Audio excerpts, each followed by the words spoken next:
Good morning everyone. Last 2 class में हमने पढ़ा था नेचुरल नंबर के बारे में, होल नंबर के बारे में, prime number and composite number के बारे में। नेचुरल नंबर क्या होते हैं? नेचुरल नंबर ऐसे नंबर्स होते हैं जो हमें नेचर से मिलते हैं, जैसे 1 2 3 4 and so on. Whole number क्या होते हैं? होल नंबर ऐसे नंबर्स होते हैं जिसमें कि सिर्फ हम एक नेचुरल नंबर में ज़ीरो ऐड कर देते हैं। ज़ीरो हमें आर्यभट्ट से मिला। आर्यभट्ट एक बहुत बड़े मैथमेटिशियन थे जिन्होंने ज़ीरो की खोज की, और ज़ीरो की खोज के बाद हमारी कैलकुलेशंस बहुत आसान हो गई। पहले क्या था, 1 से 9 तक ही नंबर्स थे, तो कैलकुलेशन थोड़ी डिफ़िकल्ट थी। लेकिन जब ज़ीरो की खोज हुई तो हमारे नंबर्स 9 के आगे बढ़े। 10 20 10 20 30 100 बहुत सारे नंबर्स हो गए हमारे। इसी तरह उसके बाद हमने पढ़ा था प्राइम नंबर्स के बारे में। प्राइम नंबर्स क्या होते हैं? ऐसे प्राइम नंबर्स होते हैं जिसके 2 फैक्टर्स होते हैं, 2 से ज़्यादा फैक्टर नहीं होते, उनको हम प्राइम नंबर्स कहते हैं। जैसे कि 2 है, 2 के सिर्फ 2 ही फैक्टर है। 2 एक अपने टेबल में आता है और एक 1 के टेबल में आता है।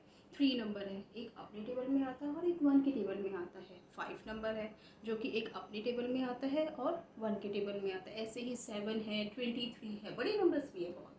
73 नंबर्स हैं, 73, यस 73 है, एंड और 17 है, बहुत 23 नंबर्स हैं। ये सारे हमारे प्राइम नंबर हैं जो सिर्फ अपने टेबल में आते हैं और 1 के टेबल में आते हैं। नेक्स्ट होता है कंपोजिट नंबर्स। कंपोजिट नंबर्स ऐसे होते हैं जिसके 2 से ज़्यादा फैक्टर्स होते हैं।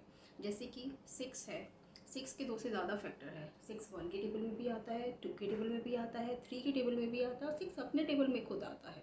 तो कंपोजिट नंबर क्या हुए? जिसके 2 से ज़्यादा फैक्टर्स होते हैं। जैसे कि 8 मान लो आप, 8 1 के टेबल में भी आता है, 2 में भी आता है, 3 में नहीं आता, 4 में आता है, 8 खुद अपने टेबल में आता है। तो 8 के भी हमारे 2 से ज़्यादा फैक्टर हो गए। इस तरह बहुत सारे कंपोजिट नंबर्स होते हैं जिसके 2 से ज़्यादा फैक्टर्स होते हैं। आज हम पढ़ेंगे फैक्टर्स और मल्टीपल। अभी अभी आपको बताया मैंने फैक्टर्स और मल्टीपल्स। मल्टीपल्स हम बचपन से पढ़ते हुए आ रहे हैं, टेबल्स पढ़ते हुए आ रहे हैं। हम लोग फर्स्ट क्लास से ही शुरू हो जाता है, अब तो नर्सरी क्लास से भी शुरू हो जाता है टेबल्स। केजी क्लास से 0 का टेबल, 1 का टेबल एंड सो ऑन, बहुत सारे टेबल्स होते हैं। सबसे पहले पढ़ेंगे प्रोडक्ट क्या होता है।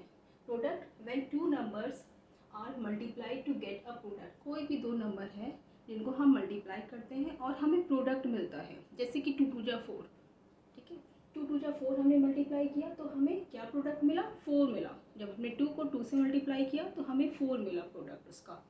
इसी तरह से अब है फैक्टर्स। फैक्टर्स क्या होते हैं? The number which divides another 2 number without leaving any remainder. अगर मैं नंबर को, किसी भी नंबर को डिवाइड कर रही हूँ, मान लो मैंने 4 को ही डिवाइड किया 2 से, तो अगर मैं डिवाइड कर रही हूँ, डिवाइड करने के बाद अगर रिमाइंडर हमारा 0 आ रहा है, इट मीन्स कि that is a factor of that number. मतलब 2 जो है मेरा फैक्टर है 4 का, क्योंकि इसको अगर मैं 4 को डिवाइड कर रही हूँ 2 से तो मेरा 0 रिमाइंडर आ रहा है। जैसे कि ये देखिए, 4 को मैंने डिवाइड किया, 2 2 जा 4, हमारा रिमाइंडर 0 आ गया। तो इसका मतलब 2 इज़ अ फैक्टर ऑफ 4। 2 हमारा फैक्टर है 4 का।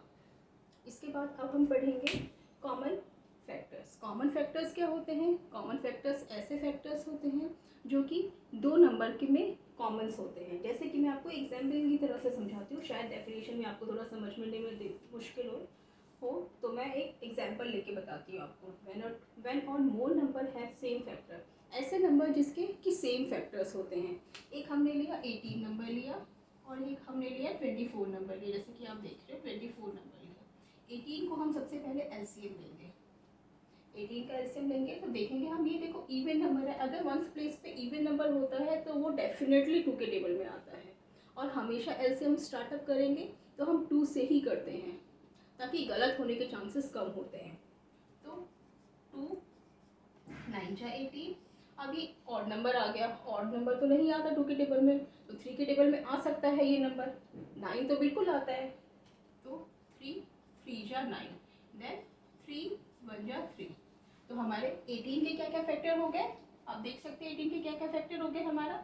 एक 1 हो गया, इसके बाद 2 हो गया, आज मार्कर थोड़ा सा नहीं चल रहा है, 2 हो गया, 3 हो गया एंड 9 भी है 18 का फैक्टर, है ना। और क्या है 18 का फैक्टर? 18 खुद है अपने आप में। कैसे निकाला हमने ये फैक्टर? ये 1 हमारा फैक्टर है 18 का, 2 भी है हमारा फैक्टर, 3 भी है 18 का फैक्टर, 9 भी है और 18 का फैक्टर खुद 18 भी है। ये सारे फैक्टर्स हमारे आ गए 18 के। इसी तरह हमने एलसीएम ले लिया।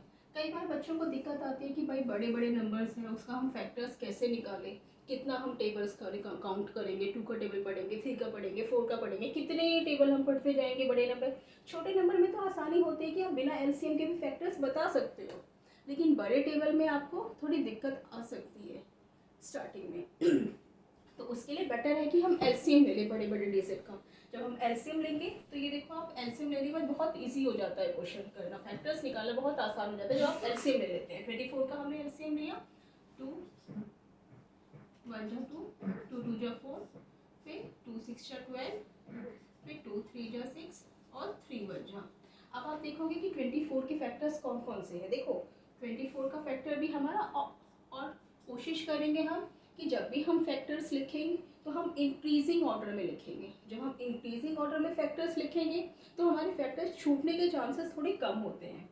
तो यहाँ पे 24 का फैक्टर हमारा 1 है, 1 देख लो आप, 2 भी है, 2 24 का फैक्टर, 3 भी है 24 का फैक्टर। अब देखो 2 2 जा 4, ये भी है, इसमें एक छूट गया था हमारा, सॉरी, ये 6 भी है, 3 2 जा 6, 3 2 जा 6, 3 2 जा 6 किया हमने, 6 भी फैक्टर, 6 के टेबल में भी आता है 18, है ना। तो नेक्स्ट है हमारा, इसके बाद 1 है, 2 है, 3 है, 2 2 जा 4 के टेबल में भी आता है 24। देखो अब 2 2 जा 4 किया हमने, 4 के टेबल में भी आता है। फिर 4 2 जा 8, 8 के टेबल में भी आता है। 6 पहले 6 लिख लेते हैं हम, 6 के टेबल में आता है। फिर 8 के टेबल में भी आता है। 8 के बाद देखो 2 2 जा 4, 4 2 जा 8, 8 के टेबल में भी आता है। फिर 3 2 जा 6, 6 2 जा 12, 12 के टेबल में भी आता है। 12 के टेबल में भी आता है 24। और क्या रह गया 12 के बाद, 12 13 में नहीं आता, 14 में नहीं आता, 15 में नहीं आता, और 3 6 12, 2 2 जा 4, 4 2 जा 8 में आ गया, 3 2 जा 6 में भी आ गया, 12 में भी आ गया। अब ये सिर्फ अपने आप की टेबल में आता है 24। ठीक है, ये हमारे 18 के फैक्टर्स हो गए, 1 2 3 6 9 एंड 18। नेक्स्ट है 24 के फैक्टर्स हमारे हो गए 1 2 3 4 6 8 12 एंड 24। तो हमारे अब इनमें अब हम देखेंगे कॉमन फैक्टर्स। अभी मैंने आपको बताया था कि कॉमन फैक्टर के बारे में हमें पढ़ना है। इन दोनों नंबर में ऑब्वियसली आपको कॉमन दिख रहे हैं, है ना। सबसे पहले तो आप देखो कॉमन फैक्टर हमारे क्या है, 1 है, 2 भी हमारे कॉमन फैक्टर है, 3 भी हमारे कॉमन फैक्टर है। देखो 6 नहीं है, 6 भी है, देखो 6 भी है हमारे कॉमन फैक्टर। 6 के बाद 4 नहीं है, 9 नहीं है, 8 नहीं है, 12 नहीं है, 18 नहीं है और 24 भी नहीं है। तो हम यहाँ पे लिखेंगे कॉमन फैक्टर।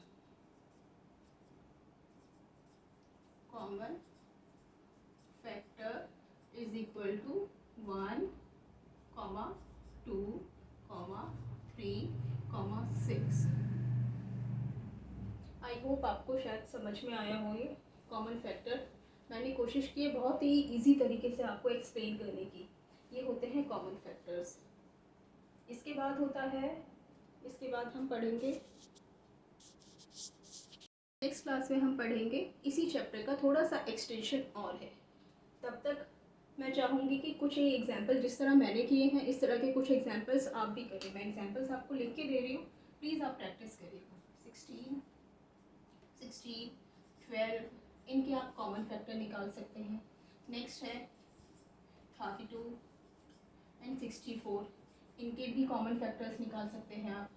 थर्ड वन है 72 एंड 80, इनके भी कॉमन फैक्टर्स निकाल सकते हैं। तब तक के लिए thank you so much, bye bye.